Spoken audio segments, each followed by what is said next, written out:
Assalamualaikum, salam sejahtera untuk kalian semua.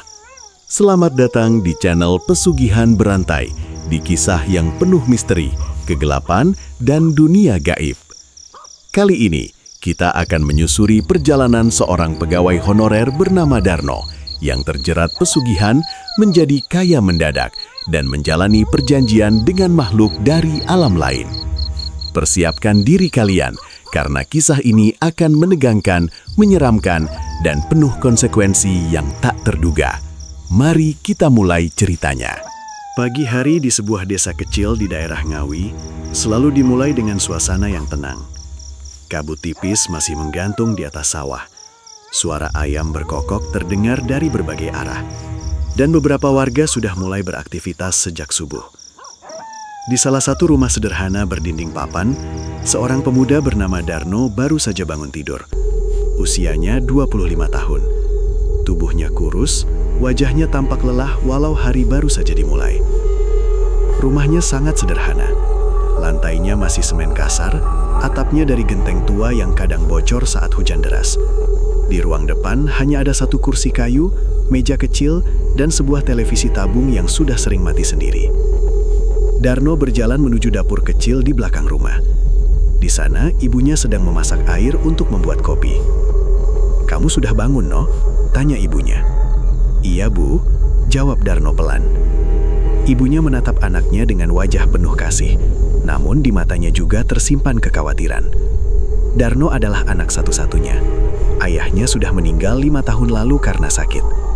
Sejak saat itu, Darno yang menjadi tulang punggung keluarga.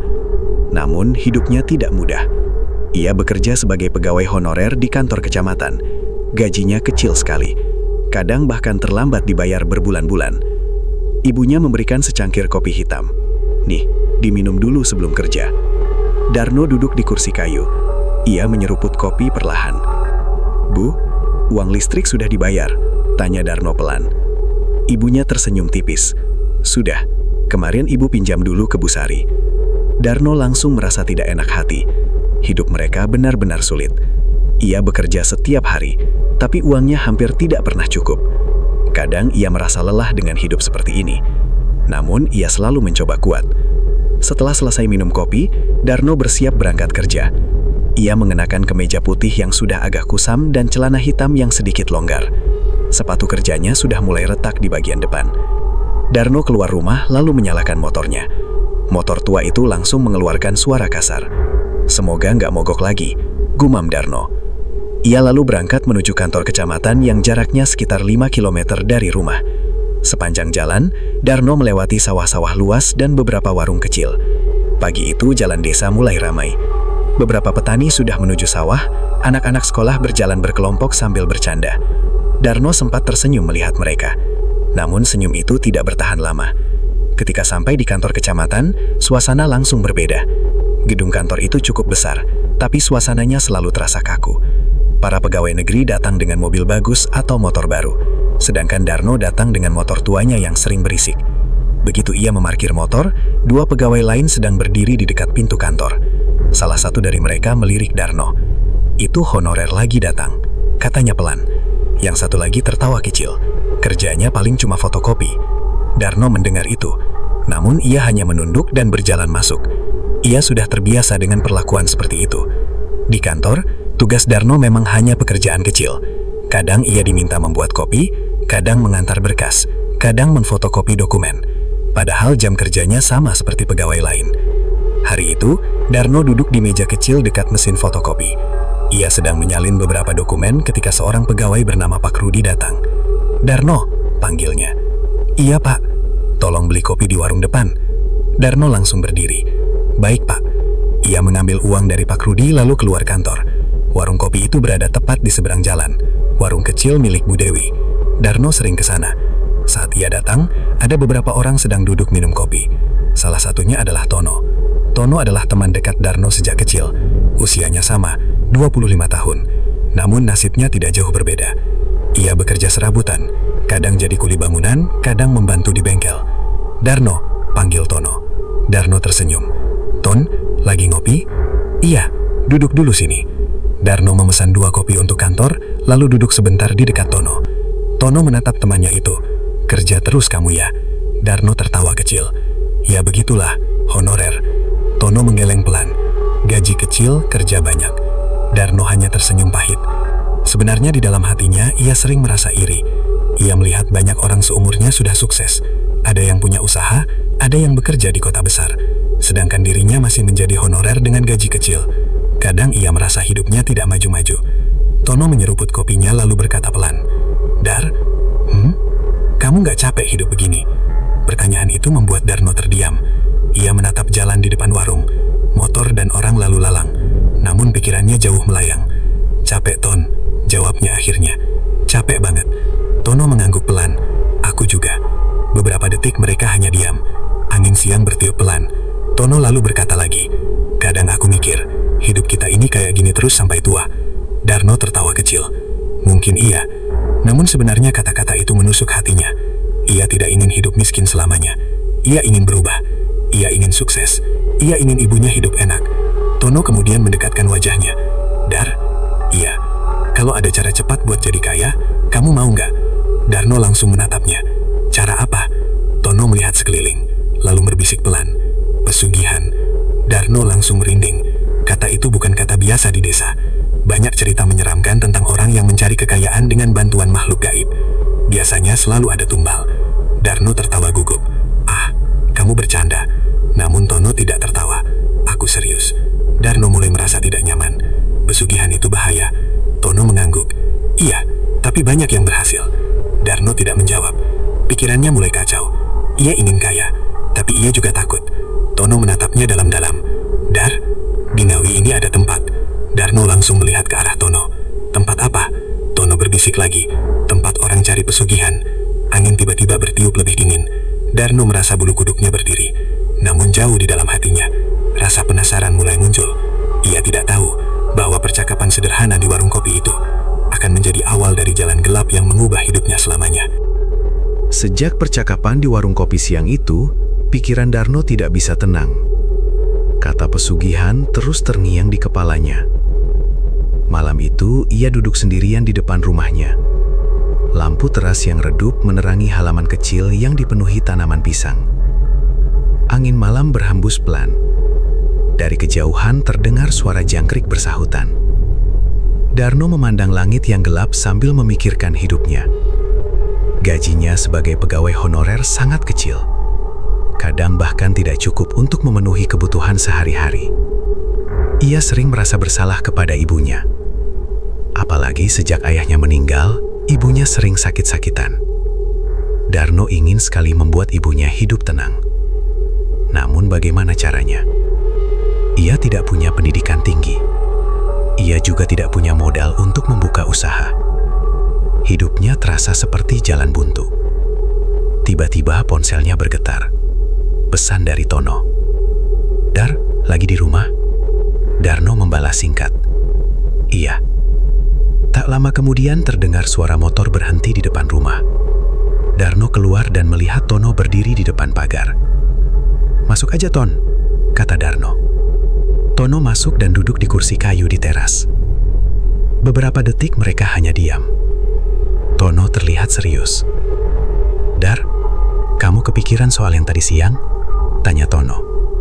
Darno tidak langsung menjawab. Ia menghela napas panjang. Sedikit, katanya akhirnya. Tono mengangguk pelan. Aku tahu kamu pasti kepikiran.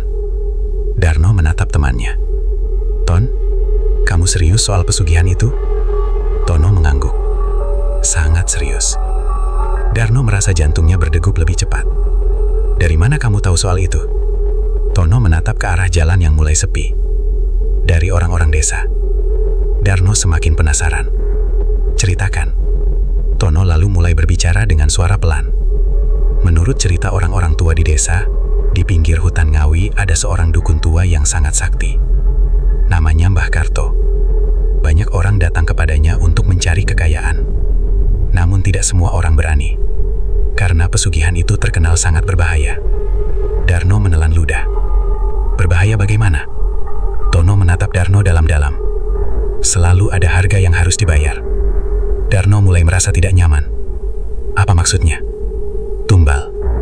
Satu kata itu membuat Darno merinding. Ia sudah sering mendengar cerita tentang orang yang melakukan pesugihan lalu harus memberikan tumbal manusia. Kadang anggota keluarga sendiri, kadang orang terdekat, kadang bahkan diri sendiri. Darno menggeleng. Kalau begitu buat apa? Tono mengangkat bahu. Karena hasilnya nyata.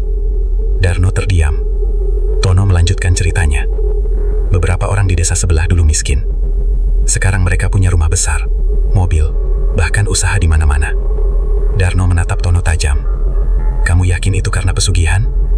Tono mengangguk. Aku pernah dengar mereka juga datang ke hutan itu.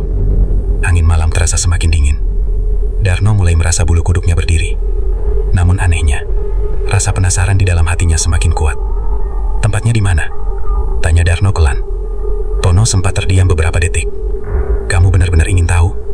Darno tidak langsung menjawab. Ia memikirkan ibunya. Rumahnya yang hampir roboh. Hidupnya yang tidak pernah berubah. Akhirnya ia berkata pelan. Iya. Tono menunduk sebentar lalu berkata. Di hutan sebelah utara desa. Darno langsung tahu tempat itu. Hutan itu memang terkenal angker. Banyak cerita aneh dari sana. Beberapa orang bahkan mengatakan pernah melihat bayangan perempuan berjalan di antara pohon-pohon pada malam hari. Di dalam hutan itu ada gubuk kecil. Lanjut Tono. Disitulah Mbah Karto tinggal. Darno merasa napasnya sedikit berat. Orang-orang berani datang ke sana. Tono tersenyum tipis. Kalau orang sudah putus asa, mereka berani melakukan apa saja. Kalimat itu membuat Darno terdiam lama.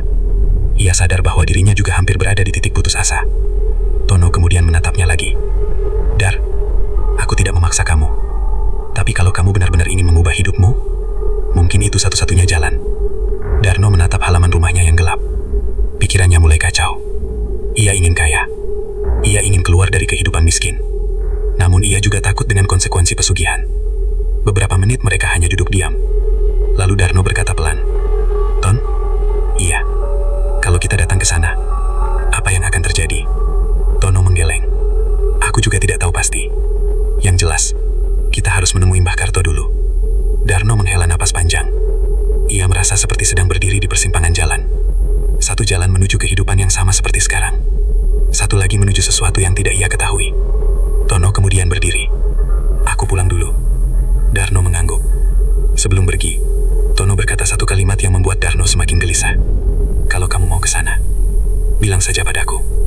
Motor Tono kemudian menghilang di kegelapan malam. Darno masih duduk di teras. Pikirannya terus memutar kata-kata Tono. Pesugihan, kaya mendadak, hutan angker, dukun tua. Ia tidak bisa tidur malam itu. Di dalam kepalanya, hanya ada satu pertanyaan. Apakah ia cukup berani untuk mengambil jalan gelap itu? Di dalam kamar, ibunya sudah tertidur. Sementara Darno masih duduk memandangi malam yang sunyi. Ia belum tahu bahwa keputusan yang akan ia ambil nanti akan membawa dirinya masuk ke dunia yang penuh dengan kegelapan. Dan dari jalan itu, tidak ada jalan untuk kembali. Beberapa hari setelah pembicaraan tentang pesugihan itu, hidup Darno terasa semakin berat. Pagi hari, ia tetap berangkat ke kantor kecamatan seperti biasa, mengenakan kemeja putih yang mulai kusam dan sepatu yang hampir rusak. Namun, pikirannya tidak pernah benar-benar berada di kantor. Saat memfotokopi berkas, ia melamun. Saat mengantar dokumen ke ruangan pegawai, pikirannya melayang jauh. Kata-kata Tono masih terus terngiang di kepalanya. Pesugihan, kaya mendadak. Siang itu ketika Darno sedang duduk di dekat mesin fotokopi, ia mendengar beberapa pegawai sedang berbincang di ruangan sebelah. Kamu lihat rumah baru di desa sebelah? Tanya salah satu pegawai. Iya, yang besar banget itu, jawab yang lain. Iya, katanya pemiliknya dulu cuma tukang kayu. Darno diam-diam mendengarkan. Sekarang punya mobil 2. Hebat juga ya. Pegawai yang pertama lalu berbisik pelan. Orang desa bilang dia pakai pesugihan. Mereka tertawa kecil. Namun bagi Darno, kata itu terasa seperti palu yang memukul pikirannya. Ia menunduk, pikirannya semakin kacau. Sepulang kerja, Darno tidak langsung pulang ke rumah. Ia pergi ke warung kopi Bu Dewi. Seperti biasa, Tono sudah ada di sana. Darno, panggil Tono sambil mengangkat tangan. Darno duduk di kursi kayu di sampingnya. Bu Dewi datang membawa 2 gelas kopi. Seperti biasa ya, katanya. Darno mengangguk.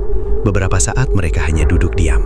Lalu Tono berkata pelan, "Kamu masih kepikiran soal itu?" Darno menatap kopi hitam di depannya. Iya, Tono tidak terlihat terkejut. Aku sudah menduga. Darno lalu berkata pelan, "Ton, kalau kita benar-benar datang ke sana, kamu mau ikut?" Tono menatapnya beberapa detik. "Kamu serius?" Darno mengangguk. Tono menghela napas. "Jujur saja, Dar, aku juga penasaran." Darno menatapnya. "Jadi?" Tono mendegahkan punggungnya. "Kita datang saja." Kalimat itu membuat jantung Darno berdetak lebih cepat. Ia merasa seperti baru saja mengambil keputusan besar. "Kapan?" tanya Darno. Tono berpikir sejenak. "Malam Jumat Kliwon." Darno langsung merinding. Malam itu memang sering dianggap malam paling angker dalam tradisi Jawa. Banyak ritual mistis dilakukan pada malam itu. Darno menelan ludah. "Kenapa harus malam itu?" Tono menjawab pelan. "Katanya kekuatan dunia gaib paling kuat." Darno terdiam, namun ia tidak menarik kembali keputusannya. Akhirnya mereka sepakat, malam Jumat Kliwon, mereka akan pergi ke hutan. Hari-hari berikutnya terasa berjalan sangat lambat bagi Darno. Setiap malam ia sulit tidur. Kadang ia membayangkan menjadi orang kaya, punya rumah besar, punya usaha, ibunya hidup nyaman. Namun kadang ia juga membayangkan hal-hal menyeramkan, makhluk gaib, ritual gelap, tumbal manusia. Pikirannya terus bertarung antara harapan dan ketakutan. Sampai akhirnya malam yang ditunggu tiba, malam Jumat Kliwon. Langit malam itu sangat gelap, awan menutup bulan, udara terasa lebih dingin dari biasanya. Sekitar pukul 11 malam suara motor berhenti di depan rumah Darno.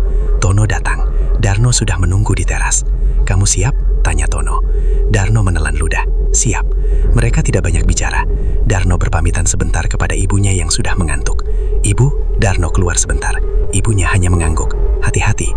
Darno dan Tono lalu naik motor. Motor tua itu melaju perlahan meninggalkan desa. Semakin jauh mereka pergi, jalan semakin sepi. Lampu-lampu rumah mulai jarang terlihat. Angin malam terasa dingin menerpa wajah mereka. Sekitar 20 menit kemudian mereka sampai di jalan kecil yang menuju hutan. Tono menghentikan motor. "Kita lanjut jalan kaki dari sini." Darno melihat ke depan. Hutan itu tampak sangat gelap. Pohon-pohon besar berdiri rapat seperti dinding hitam. Tidak ada lampu, tidak ada suara manusia, hanya suara angin dan serangga malam. Darno mulai merasa merinding. "Ton, kamu yakin?" tanya Darno. Tono mengangguk. "Ini jalannya." Mereka memarkir motor di pinggir jalan lalu berjalan masuk ke dalam hutan. Tanahnya lembab, daun-daun kering berserakan di tanah. Setiap langkah mereka menimbulkan suara kresak, kresak. Semakin masuk ke dalam hutan, suasana semakin sunyi. Tiba-tiba terdengar suara burung malam terbang dari pohon. Darno terkejut. "Ah," katanya. Tono tertawa kecil. "Tenang saja." Namun sebenarnya Tono juga terlihat tegang. Sekitar 15 menit berjalan, mereka mulai melihat cahaya samar di antara pepohonan. "Ton, lihat itu," kata Darno. Tono mengangguk. "Itu pasti gubuknya." Mereka berjalan mendekat. Cahaya itu berasal dari lampu minyak yang tergantung di depan sebuah gubuk kayu tua. Gubuk itu terlihat sangat sederhana. Dindingnya dari papan tua, atapnya dari daun kering. Namun suasananya terasa aneh, seperti ada sesuatu yang memperhatikan mereka. Darno merasa bulu kuduknya berdiri. Tono berhenti beberapa meter dari gubuk. "Kita sudah sampai." Darno menelan ludah. "Sekarang apa?" Tono belum sempat menjawab. Tiba-tiba pintu gubuk itu terbuka perlahan. Kret. Seorang lelaki tua keluar.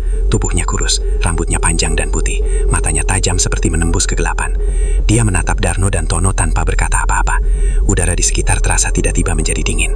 Darno merasa jantungnya berdetak sangat keras. Lelaki tua itu lalu berkata dengan suara berat, "Kalian datang juga akhirnya." Darno dan Tono saling menatap. Mereka belum pernah bertemu lelaki itu sebelumnya. Namun jelas sekali, dia sudah menunggu mereka. Tono akhirnya memberanikan diri bertanya, "Apakah Anda Mbah Karto?" Lelaki tua itu tersenyum tipis, senyum yang membuat suasana terasa semakin menyeramkan. "Iya." Ia lalu menatap Darno dalam-dalam. Tatapannya begitu tajam hingga Darno merasa seperti seluruh isi hatinya sedang dibaca. Kemudian Mbah Karto berkata pelan, "Kamu yang ingin kaya itu kan?" Darno langsung merinding. Ia belum mengatakan apa-apa. Namun lelaki tua itu sudah tahu tujuannya datang. Angin malam berhembus pelan melewati pepohonan.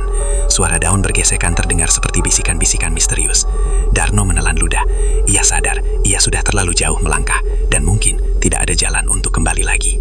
Angin malam di dalam hutan terasa semakin dingin. Daun-daun pohon tinggi bergoyang pelan, menimbulkan suara seperti bisikan yang tidak jelas. Darno dan Tono masih berdiri di depan gubuk tua itu. Sementara Mbah Karto menatap mereka dengan mata tajam yang seolah bisa melihat sampai ke dalam hati. Lampu minyak yang tergantung di depan gubuk berayun pelan tertiup angin. Cahayanya redup dan membuat bayangan pohon-pohon di sekitar terlihat seperti bergerak. Mbah Karto kemudian membuka pintu gubuk lebih lebar. "Masuklah," katanya pelan. Darno dan Tono saling berpandangan sebentar. Jantung Darno berdetak sangat kencang, namun ia tetap melangkah masuk. Di dalam gubuk, suasananya lebih menyeramkan dari yang dibayangkan. Ruangan itu kecil dan hanya diterangi satu lampu minyak. Di sudut ruangan terdapat beberapa benda aneh. Ada tengkorak binatang, beberapa botol kaca berisi cairan hitam, dan kain-kain berwarna merah yang tergantung di dinding. Di tengah ruangan terdapat tikar tua tempat Mbah Karto duduk bersila. Ia menunjuk ke lantai di depan dirinya. "Duduk." Darno dan Tono menurut. Beberapa detik suasana sangat sunyi. Hanya suara api kecil dari lampu minyak yang terdengar. Mbah Karto menatap Darno dengan sangat serius. "Kamu ingin kaya," katanya. Darno mengangguk pelan. "Iya, Mbah." Mbah Karto tersenyum tipis. "Saya sudah tahu." Darno menelan ludah. Perasaan aneh mulai muncul di dalam dirinya. Seperti ada sesuatu yang tidak terlihat sedang memperhatikan mereka. Mbah Karto lalu bertanya lagi, "Kenapa kamu ingin kaya?" Darno berpikir sebentar. "Karena hidup saya susah, Mbah. Gaji saya kecil, rumah saya hampir roboh, ibu saya sering sakit." Ia berhenti sejenak. "Saya ingin hidup lebih baik." Mbah Karto mengangguk perlahan. "Itu keinginan yang wajar." Ia kemudian mengambil sebatang kayu kecil dan menggambar sesuatu di tanah. Gambar itu seperti lingkaran, dengan beberapa simbol aneh di sekitarnya. Namun Darno tidak mengerti artinya. "Banyak orang datang ke sini dengan keinginan yang sama," kata Mbah Karto. "Tapi tidak semua orang berani membayar harganya." Darno mulai merasa tidak nyaman. "Harga apa, Mbah?" tanyanya pelan. Mbah Karto menatap Darno lama sekali. Lalu ia berkata dengan suara berat, "Pesugihan selalu memiliki perjanjian." Darno menelan ludah. "Perjanjian dengan siapa?" Mbah Karto menunjuk ke arah hutan di luar gubuk. "Dengan penghuni alam lain." Angin malam tiba-tiba bertiup lebih kencang. Lampu minyak di dalam gubuk bergoyang. Darno merasa bulu kuduknya berdiri. Tono yang duduk di sampingnya juga terlihat mulai tegang. Mbah Karto kemudian melanjutkan, "Jika kamu ingin kaya dengan cepat, kamu harus menikah dengan makhluk dari alam gaib." Kalimat itu membuat Darno langsung membeku. "Apa?" katanya pelan. Mbah Karto tetap tenang. "Makhluk itu akan menjadi istrimu." Darno menatap Mbah Karto dengan wajah pucat.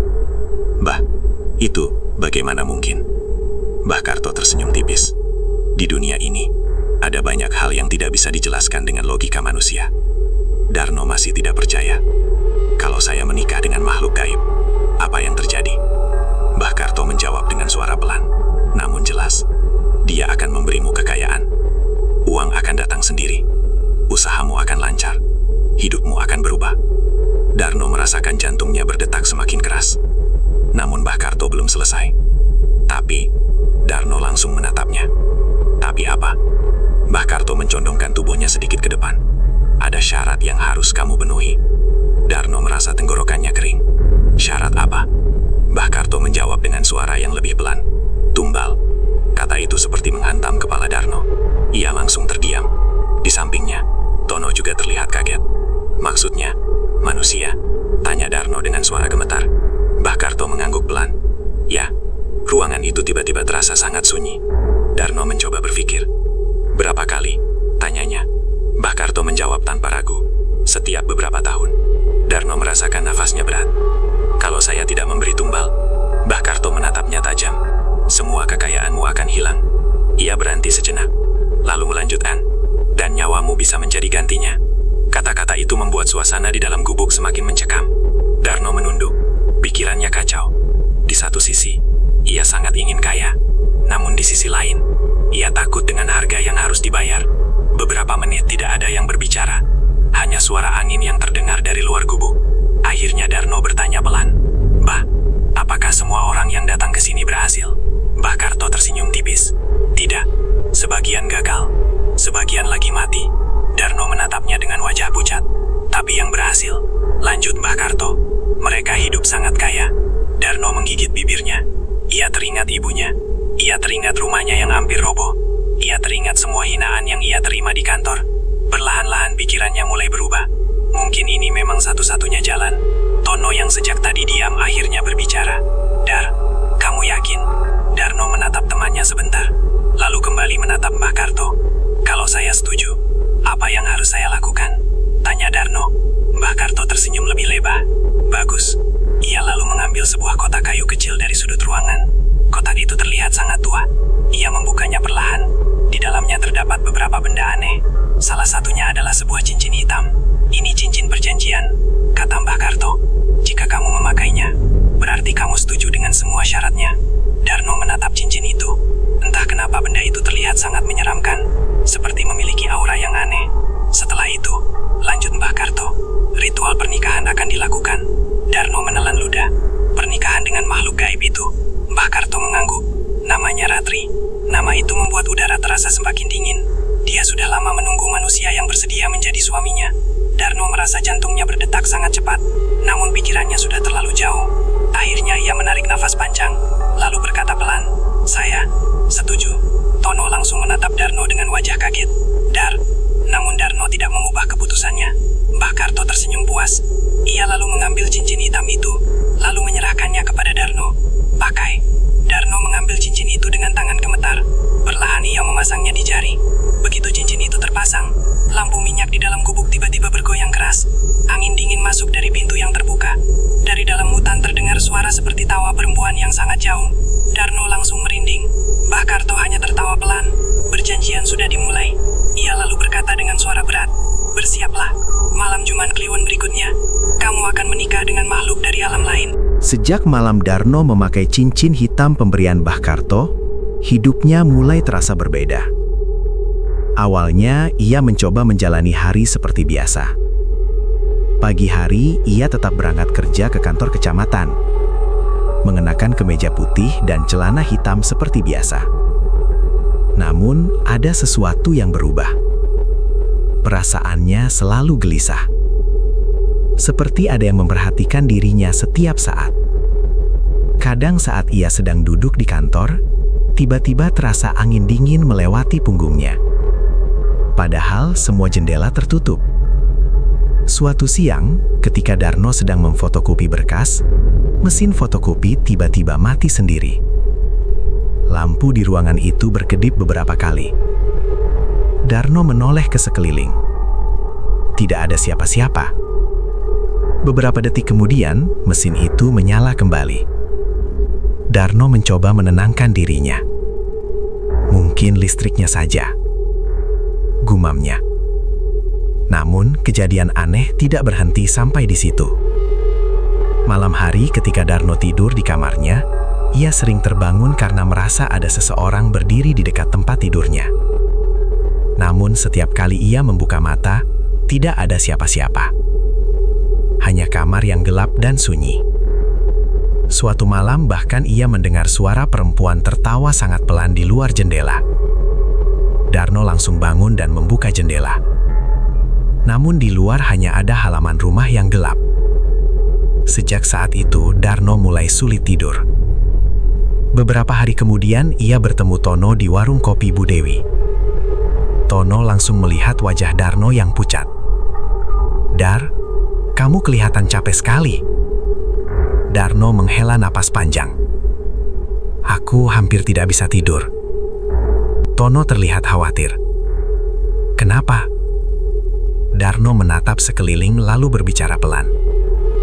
"Sejak malam itu, aku sering mengalami hal aneh." Tono menelan ludah. "Aneh bagaimana?" Darno menjelaskan semua kejadian yang ia alami. Lampu berkedip, suara perempuan, angin dingin di kamar. Tono terlihat semakin tegang. "Mungkin itu tanda," katanya pelan. "Tanda apa?" Tono menatap Darno dengan serius. Makhluk itu sudah mulai mendekat. Darno langsung merinding. Beberapa detik mereka hanya diam. Suasana warung kopi yang biasanya ramai terasa berbeda bagi Darno. Ia seperti berada di dunia lain. Akhirnya Tono berkata lagi, "Malam ini kita harus ke hutan lagi." Darno terdiam. "Malam ini?" tanyanya. Tono mengangguk. Mbah Karto bilang, "Ritualnya tidak boleh ditunda." Darno menatap kopinya yang sudah dingin. Ia tahu ia tidak bisa mundur lagi. Perjanjian sudah dibuat. Akhirnya ia mengangguk pelan. Baik. Malam itu langit kembali gelap. Awan menutupi bulan. Angin bertiup cukup kencang. Sekitar pukul 11 malam, Darno dan Tono kembali menuju hutan di pinggir desa. Motor tua Darno melaju pelan di jalan yang hampir kosong. Sepanjang perjalanan tidak banyak yang mereka bicarakan. Keduanya terlihat tegang. Ketika sampai di jalan menuju hutan, mereka memarkir motor di tempat yang sama seperti sebelumnya. Udara terasa lebih dingin dibandingkan malam sebelumnya. "Kamu masih bisa mundur kalau mau," kata Tono tiba-tiba. Darno menatap ke arah hutan yang gelap. Ia menggeleng pelan. Sudah terlambat. Mereka kemudian berjalan masuk ke dalam hutan. Suara daun kering kembali terdengar di bawah langkah kaki mereka. Semakin dalam mereka masuk, suasana semakin sunyi. Namun kali ini Darno merasa sesuatu yang berbeda. Seperti ada banyak mata yang memperhatikan mereka dari balik pepohonan. Setelah berjalan sekitar 15 menit, mereka kembali melihat cahaya lampu minyak. Gubuk Mbah Karto. Namun kali ini suasananya lebih menyeramkan. Di depan gubuk terdapat beberapa lilin yang menyala. Asap dupa mengepul ke udara. Mbah Karto sudah menunggu di depan pintu. Ia mengenakan pakaian hitam panjang. Di lehernya tergantung kalung dari tulang kecil yang tidak jelas asalnya. "Kalian datang tepat waktu," katanya. Darno menelan ludah. "Mbah, apakah ritualnya malam ini?" Mbah Karto mengangguk. "Malam ini kamu akan menjadi suami makhluk dari alam lain." Jantung Darno berdetak sangat keras. Mbah Karto kemudian mempersilahkan mereka masuk ke dalam gubuk. Namun kali ini ruangan di dalam terlihat sangat berbeda. Di lantai terdapat lingkaran besar yang digambar dengan bubuk putih. Di sekeliling lingkaran itu terdapat beberapa lilin. Asap dupa memenuhi ruangan.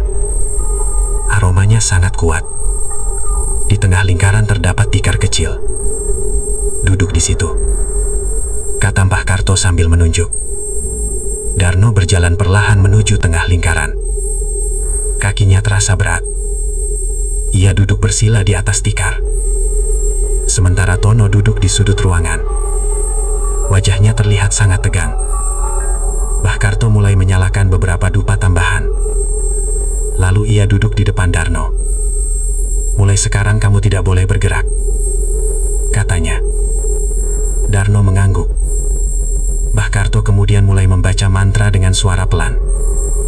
Bahasanya terdengar sangat aneh. Darno tidak mengerti satu kata pun. Suara mantra itu bergema di dalam gubuk kecil. Angin di luar tiba-tiba bertiup lebih kencang. Lampu minyak bergoyang. Lilin-lilin bergetar. Mantra Mbah Karto semakin cepat. Tiba-tiba udara di dalam ruangan terasa sangat dingin. Darno merasakan bulu kuduknya berdiri. Tono di sudut ruangan terlihat semakin pucat. Beberapa detik kemudian, terdengar suara langkah kaki di luar gubuk. Tap, tap, tap.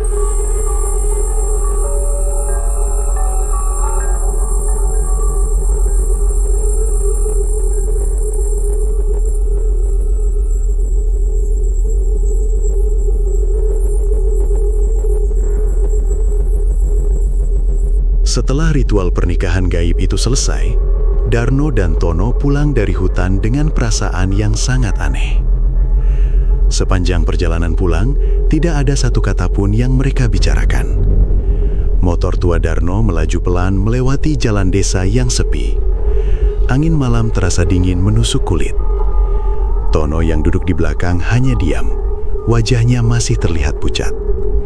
Sesekali ia menoleh ke belakang, seperti merasa ada sesuatu yang mengikuti mereka dari arah hutan.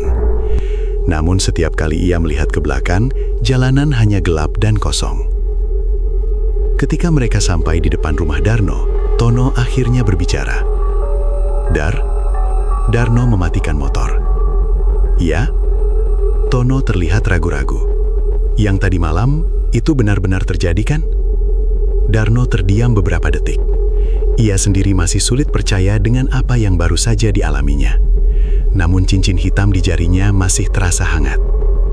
"Iya," jawab Darno pelan. Tono menelan ludah. "Perempuan itu benar-benar ada." Darno mengangguk pelan. Beberapa detik mereka hanya berdiri dalam diam. Akhirnya Tono berkata lagi, "Aku pulang dulu." Darno mengangguk. "Hati-hati."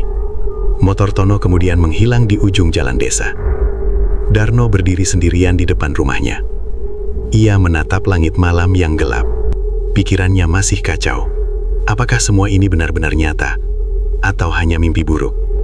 Namun satu hal yang ia tahu, ia sudah terikat dengan sesuatu dari dunia lain.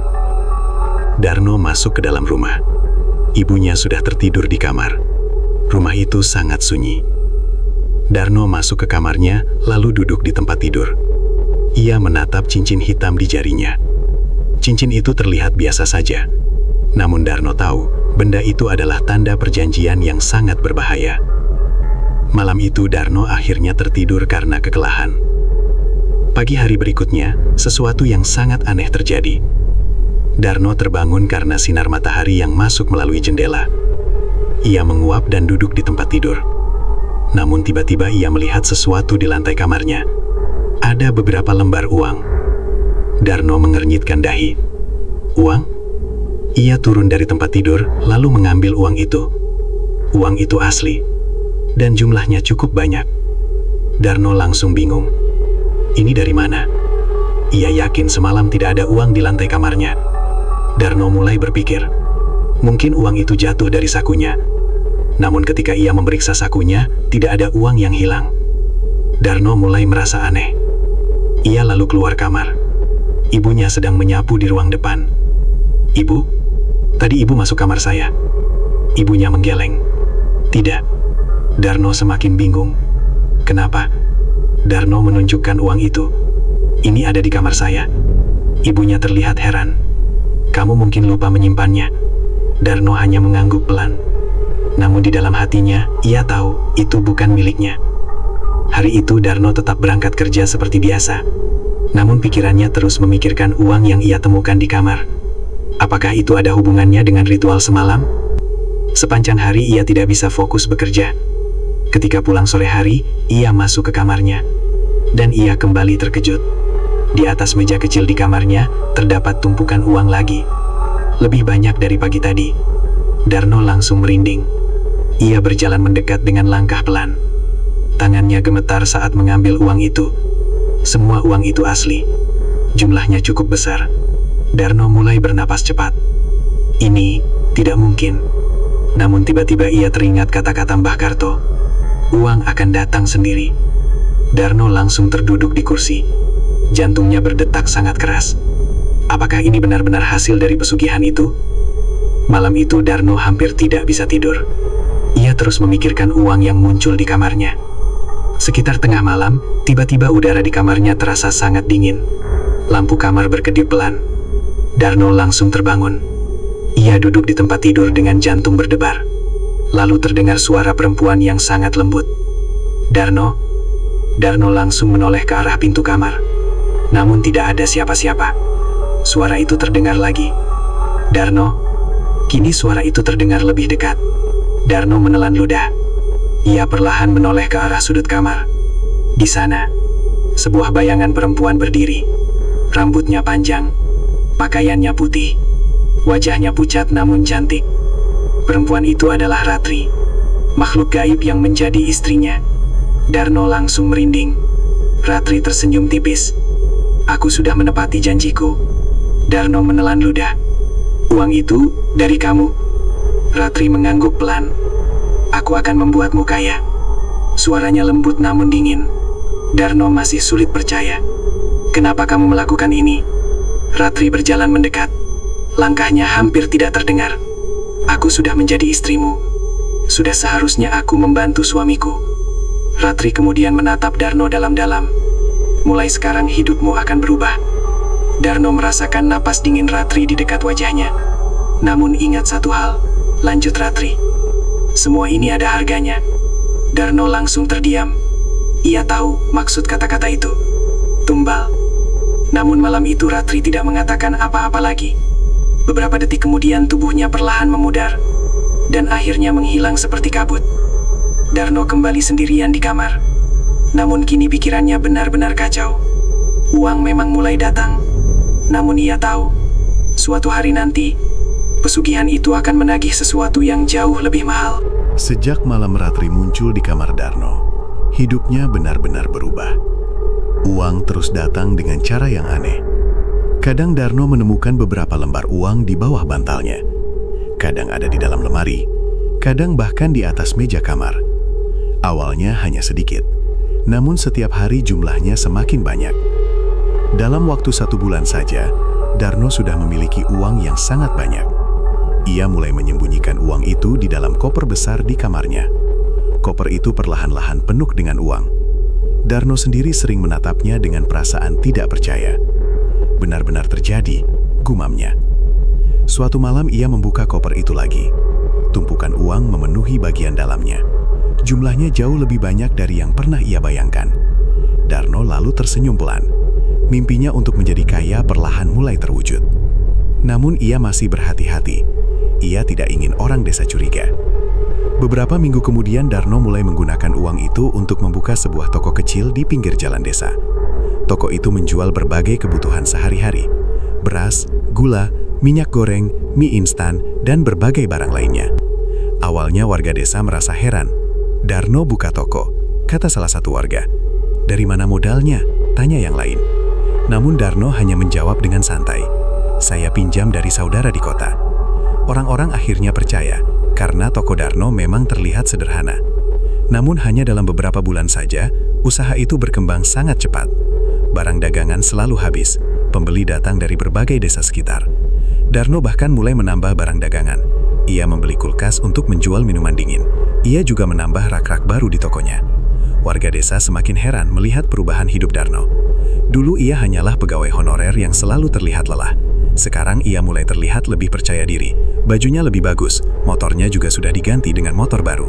Suatu sore ketika Darno sedang duduk di depan tokonya, Tono datang. Tono terlihat sangat terkejut. Darno tersenyum. Ton, sini duduk. Tono duduk di kursi plastik di depan toko. Matanya masih melihat ke sekeliling. Toko itu cukup ramai. Beberapa ibu sedang membeli beras dan minyak. Beberapa anak kecil membeli jajanan. Ini semua punyamu? Tanya Tono. Darno mengangguk. Iya. Tono menggeleng pelan. Cepat sekali kamu berubah. Darno hanya tersenyum kecil. Rezeki. Tono menatap Darno dengan tatapan aneh. Ia tahu pasti perubahan itu bukan kebetulan. Beberapa menit kemudian pembeli mulai berkurang. Tono lalu berkata pelan. Dar, kamu masih sering melihat perempuan itu? Darno langsung tahu siapa yang dimaksud. Ratri. Ia mengangguk pelan. Kadang. Tono menelan ludah. Dia pernah bicara soal tumbal? Darno terdiam. Ia tidak langsung menjawab. Namun sebenarnya ia juga sering memikirkan hal itu. Ratri belum pernah menagih apapun. Namun Darno tahu hari itu pasti akan datang. Akhirnya ia berkata pelan. Belum. Tono menghela napas lega. Namun kelegaan itu tidak bertahan lama, karena malam itu sesuatu yang mengerikan terjadi. Sekitar tengah malam, Darno sedang tidur di kamarnya. Tiba-tiba udara di kamar menjadi sangat dingin. Lampu kamar berkedip pelan. Darno langsung terbangun. Ia duduk di tempat tidur dengan jantung berdebar. Ia sudah mengenali tanda itu. Beberapa detik kemudian, Ratri muncul di sudut kamar. Rambut panjangnya menjuntai, pakaiannya putih panjang. Wajahnya tetap cantik namun sangat pucat. Darno menelan ludah. Kamu datang lagi? Ratri berjalan mendekat. Perlahan, langkahnya hampir tidak terdengar. Aku selalu datang untuk suamiku, katanya lembut. Darno merasakan napas dingin menyentuh wajahnya. Beberapa detik mereka saling diam. Lalu Ratri berkata pelan, kekayaanmu sudah mulai terlihat. Darno mengangguk. Iya. Ratri tersenyum tipis. Aku sudah menepati janjiku. Darno mulai merasa tidak nyaman. Ia tahu pembicaraan ini akan menuju sesuatu yang tidak ingin ia dengar. Dan benar saja, beberapa detik kemudian Ratri berkata dengan suara yang lebih dingin. Sekarang waktunya kamu menepati janjimu. Jantung Darno langsung berdegup keras. Tumbal, kata Ratri pelan. Kata itu membuat suasana kamar terasa semakin menekan. Darno menelan ludah. Harus sekarang? Ratri mengangguk pelan-lahan. Perjanjian tidak bisa ditunda. Darno menunduk, pikirannya langsung kacau. Ia tidak pernah benar-benar memikirkan bagian ini sebelumnya. Namun sekarang kenyataan itu berdiri tepat di depannya. Ratri menatap Darno dengan mata kosong. Aku butuh satu nyawa. Darno merasakan keringat dingin di punggungnya. Siapa saja? Tanyanya dengan suara gemetar. Ratri menjawab dengan tenang. Seseorang yang dekat denganmu. Kalimat itu membuat Darno semakin panik. Dekat dengannya berarti orang yang ia kenal, teman, tetangga, atau bahkan keluarganya. Darno langsung menggeleng. Tidak, jangan keluargaku. Ratri tersenyum tipis. Itu pilihanmu. Darno menutup wajahnya dengan kedua tangan. Ia merasa seperti terjebak dalam mimpi buruk. Namun Ratri kembali berbicara. Jika kamu tidak memberi tumbal, semua kekayaanmu akan hilang. Darno langsung menatapnya. Bahkan lebih dari itu, lanjut Ratri. Nyawamu bisa menjadi gantinya. Darno terdiam lama sekali. Pikirannya kacau. Di satu sisi ia takut, namun di sisi lain ia juga tidak ingin kehilangan semua kekayaan yang baru saja ia dapatkan. Beberapa menit berlalu dalam keheningan. Akhirnya Darno bertanya pelan, "Berapa lama waktuku?" Ratri menatapnya. 3 hari. Setelah mengatakan itu, tubuh Ratri perlahan memudar. Beberapa detik kemudian ia menghilang. Kamar kembali sunyi. Namun Darno tidak bisa tidur di malam itu. Ia duduk di tempat tidur dengan wajah pucat. Pikirannya terus memikirkan satu hal. Siapa yang akan menjadi tumbal pertama? 3 hari bukan waktu yang lama. Dan Darno tahu, keputusan yang ia ambil akan mengubah hidupnya selamanya. 3 hari setelah Ratri menagih tumbal, Darno merasa hidupnya semakin berat. Hari-hari yang biasanya ia lalui dengan senyum dan penuh semangat di tokonya, kini berubah menjadi ketakutan yang mencekam. Setiap kali ia membuka mata di pagi hari, pikirannya langsung dihantui pertanyaan itu. Siapa yang akan menjadi tumbal pertama? Darno tidak berani tidur nyenyak. Ia sering terbangun karena mimpi buruk. Dalam mimpinya, ia melihat bayangan gelap yang berjalan ke arahnya. Langkahnya berat, dan napasnya terdengar seperti desir angin malam. Di siang hari, Darno tetap menjalankan tokonya. Namun aura ketakutan tampak jelas di wajahnya. Pelanggan melihatnya berbeda.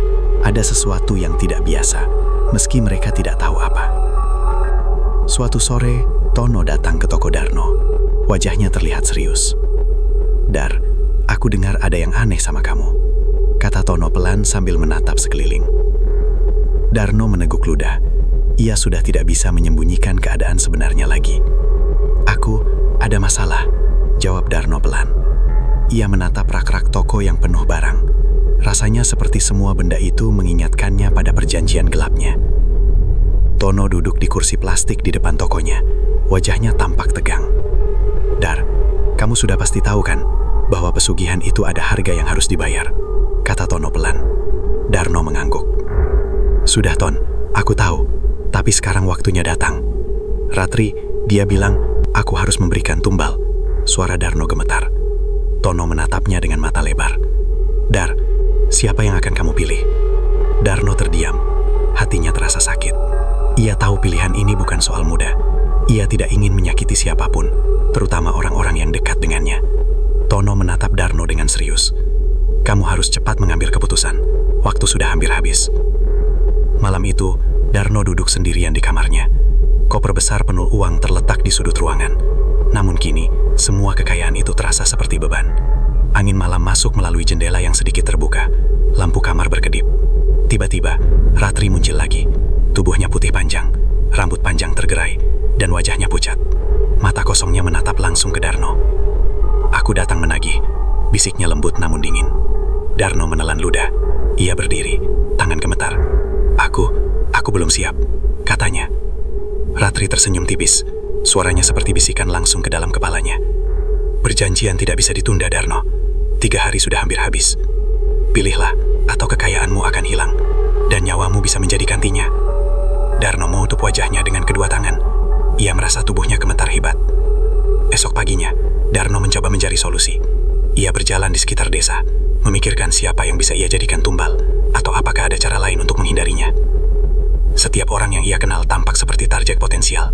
Temannya Tono, bahkan ibunya sendiri. Mereka semua berharga baginya, dan ia tidak ingin menyakiti siapapun. Darno merasa seolah dikejar waktu. Setiap langkah yang ia ambil terasa berat. Di tengah kebingungan itu, ia mendengar suara seseorang memanggil dari belakang. "Darno." Ia menoleh dan melihat Tono berlari mendekat. "Kamu harus bicara jujur, Dar. Jika kamu mencoba menghindar, Ratri bisa mengambil nyawamu tanpa ampun, kata Tono. Darno menunduk. Kata-kata Tono benar. Ia tahu Ratri bukan manusia biasa dan tidak ada cara untuk menipu makhluk gaib itu. Tono kemudian menatap mata Darno. Aku bisa membantumu, tapi kamu harus memilih seseorang yang mau rela, kata Tono pelan. Darno menelan ludah. Ia tahu ini tidak akan mudah. Siapa? Tanya Darno. Tono menatap sekeliling desa, lalu berkata, orang yang paling dekat denganmu, tapi bukan keluargamu. Aku tahu seseorang yang bisa membantumu. Darno terkejut. Siapa? Tono menatapnya serius. Aku akan menjadi tumbalmu, Dar, supaya kau bisa selamat dan kekayaanmu tetap aman. Darno terdiam, hatinya terasa hancur. Ton, tidak bisa. Aku tidak mau kehilanganmu, kata Darno dengan suara gemetar.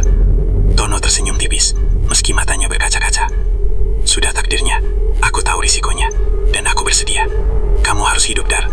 Semua yang sudah kau capai jangan sampai hilang. Darno menunduk, air matanya menetes. Ia tahu, Tono benar-benar tulus. Ia tidak tahu bagaimana membalas pengorbanan temannya itu. Malam itu, Darno menyiapkan diri untuk ritual yang paling menakutkan dalam hidupnya. Ia tahu bahwa tumbal pertama telah ditentukan. Ratri akan datang, dan Tono siap menerima takdirnya demi Darno. Darno merasa campuran antara rasa bersalah, takut, dan lega. Ia tahu, setelah malam ini, hidupnya akan berubah selamanya. Lebih kaya, tapi dengan harga yang mengerikan. Di hutan, Mbah Karto sudah menunggu. Lilin-lilin menyala di sekeliling lingkaran ritual. Asap dupa mengebul. Darno membawa Tono masuk ke lingkaran. Mereka duduk bersila. Lampu minyak berayun, dan angin malam menerobos masuk dari pepohonan. Dari bayangan gelap di sudut gubuk, Ratri muncul. Rambut panjangnya menutupi sebagian wajahnya yang pucat. Aku datang menagih, katanya pelan. Darno menelan ludah, menatap Tono yang duduk tenang di depannya. Ia tahu, malam itu adalah titik awal dari konsekuensi nyata dari pesugihan. Dan tumbal pertama adalah temannya sendiri. Malam itu, udara di hutan di pinggir desa terasa lebih dingin dari biasanya. Angin malam berhembus kencang, membawa aroma daun basah dan tanah lembab. Suara serangga malam terdengar jelas, seperti bisikan-bisikan gelap yang mengikuti langkah Darno dan Tono. Darno dan Tono berjalan perlahan menuju gubuk tua Mbah Karto. Lilin-lilin sudah menyala di sekeliling lingkaran ritual. Asap dupa mengepul ke udara, membentuk kabut tipis yang menambah kesan menyeramkan. Di sudut ruangan, Ratri berdiri menatap Darno. Rambut panjangnya menjuntai, pakaian putihnya tergerai sampai ke lantai. Wajahnya pucat, matanya kosong, namun tatapannya menusuk seperti bisa membaca seluruh isi hati manusia. Darno menelan ludah. Tubuhnya gemetar, jantungnya berdetak keras. Ia menatap Tono yang duduk di depannya. Temannya terlihat tenang, walaupun air matanya menetes perlahan. Mbah Karto duduk bersila di tengah lingkaran. Matanya menatap Darno dan Tono. Suaranya berat ketika berkata, mulailah ritualnya. Tumbal pertama sudah dipilih. Darno menunduk. Ia merasa seluruh dunia runtuh. Semua kekayaan yang baru ia dapatkan terasa seperti beban yang menjerat nyawanya. Ia tahu konsekuensi dari perjanjian ini bukan main-main. Ratri melangkah perlahan mendekati Tono. Setiap langkahnya tidak terdengar, namun aura dingin yang ia bawa terasa menusuk tulang Darno. Siapkah kau, Tono? Bisik Ratri lembut. Suaranya terdengar seperti gema di kepala Darno. Tono menatap Ratri dengan mata tenang, kemudian mengangguk pelan. Aku siap, semua demi Darno. Darno menutup wajahnya dengan kedua tangan, tidak mampu menatap langsung. Ia merasakan jantungnya nyaris berhenti. Hatinya penuh rasa bersalah. Ia ingin menjerit, ingin menahan semuanya, tapi ia tidak bisa. Perjanjian sudah dibuat, dan nyawa temannya kini berada di tangan makhluk gaib itu. Mbah Karto mulai membaca mantra dengan suara berat dan terputus-putus. Bahasa yang digunakan tidak dimengerti Darno. Namun ia merasakan energi gelap yang berputar di sekitar mereka. Lilin-lilin bergetar, dan bayangan di dinding tampak menari mengikuti ritme mantra. Ratri kini berdiri tepat di depan Tono. Perlahan ia mengangkat tangan, dan udara di sekitar menjadi semakin dingin. Nafas Darno membeku di tenggorokannya. Ia merasakan seperti seluruh dunia hilang, hanya tersisa suara mantra, bisikan Ratri, dan detak jantungnya sendiri. Tiba-tiba Ratri menatap Darno. Matanya kosong, namun suaranya terdengar dalam kepala Darno. kamu ingin hidup dalam kekayaan, Darno. Darno mengangguk tanpa suara, meskipun hatinya tersiksa. Kalau begitu, kau harus menerima harga yang harus dibayar, kata Ratri. Dalam sekejap, bayangan gelap muncul dari tubuh Tono. Tubuhnya terangkat sedikit dari lantai, dan aura hitam mulai mengelilinginya. Darno menutup wajahnya, menahan tangis. Ia mendengar suara Tono, namun seperti terseret jauh, terdengar samar. Dar, aku baik-baik saja. Kau harus selamat. Suara Tono terdengar pelan, namun tegas. Ratri menurunkan tangan, dan tubuh Tono jatuh kembali ke tikar dengan lembut. Namun wajahnya pucat, nafasnya tersengal. Darno berlari mendekat. Tono, kau baik-baik saja. Darno mengguncang bahu temannya. Tono tersenyum tipis, meskipun air matanya menetes. Aku baik, jangan khawatir. Semua demi hidupmu, Dar. Ingat, kekayaanmu harus tetap aman. Darno merasakan campuran antara lega dan rasa bersalah yang sangat besar. Ia tahu, Tono kini menjadi tumbal pertama demi kesuksesan pesugihan itu. Mbah Karto mengangkat kedua tangannya, menyelesaikan mantra terakhir. Lilin-lilin di lingkaran berkedip pelan, kemudian cahaya mulai stabil. Udara kembali normal, namun hawa dingin masih terasa di kulit Darno. Ratri menatap Darno. Mulai sekarang, kekayaanmu akan bertambah dengan cepat. Setelah tumbal pertama yang diberikan Tono, hidup Darno berubah secara drastis. Kekayaannya terus bertambah, tokonya berkembang pesat, rumah barunya megah, dan orang-orang mulai mengaguminya. Namun setiap malam, Darno tetap dihantui rasa bersalah yang tak kunjung hilang. Bayangan Ratri selalu muncul di sudut matanya, dan kenangan malam ritual Tono selalu membuatnya gemetar. Darno tahu satu hal yang pasti, perjanjian dengan makhluk gaib itu belum selesai. Harga yang harus dibayar masih menunggu, dan ia tahu suatu saat tumbal berikutnya akan ditagih. Malam itu, langit di Ngawi gelap, awan menutupi bulan, dan angin malam berhembus kencang. Darno duduk di rumah barunya, menatap tumpukan uang yang kini sudah tersebar dalam bentuk harta dan aset. Tapi ia tidak lagi merasakan kebahagiaan. Semua itu terasa hampa. Tiba-tiba, udara di rumah menjadi sangat dingin. Lilin di ruang tengah bergetar sendiri. Darno menatap sekeliling, dan di sudut ruangan, bayangan putih muncul perlahan. Rambut panjang menjuntai, pakaian putih panjang mengalir hingga ke lantai. Ratri kembali muncul. Darno, suaranya lembut tapi dingin. Tumbal pertama telah diberikan, dan kekayaanmu mulai nyata. Namun perjanjian belum selesai. Ada harga lain yang harus kau bayar. Darno menelan ludah. Apa yang kau maksud? Aku sudah memberikan semuanya yang bisa kulakukan. Ratri menatap Darno dengan mata kosong. Kekayaan yang kau nikmati hanya awal. Untuk tetap bertahan, harus ada nyawa lain yang kau serahkan. Kali ini, lebih dekat dari sebelumnya. Darno menggigil. Ia tahu maksud Ratri. Ia tahu, tidak ada cara untuk menolak perjanjian ini. Tapi hatinya menjerit. Ia tidak ingin kehilangan lagi orang-orang yang ia sayangi. Beberapa hari berikutnya, Darno terus memikirkan solusi. Ia mencari Mbah Karto, berharap ada cara untuk membatalkan perjanjian atau menunda harga yang akan datang. Namun setiap kali ia mencoba menemui Mbah Karto, gubuk itu selalu kosong. Atau Mbah Karto hanya menatapnya dengan senyum misterius dan berkata, semua sudah tertulis. Darno merasa putus asa. Ia tahu, kali ini, konsekuensinya akan lebih besar daripada sebelumnya. Tumbal berikutnya harus lebih dekat, lebih berharga, dan lebih menyakitkan. Suatu malam, Darno duduk di kamar sambil menatap cincin hitam di jarinya. Bayangan Ratri kembali muncul.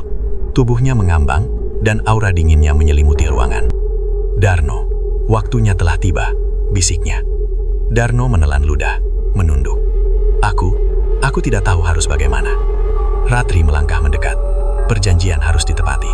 Kali ini, tumbal bukan teman, bukan saudara, bukan orang jauh. Kali ini, kamu sendiri yang harus merasakan konsekuensinya. Darno terkejut. Apa maksudmu? Ratri tersenyum tipis, namun dinginnya menusuk tulang. Kau akan menghadapi pilihan terberat.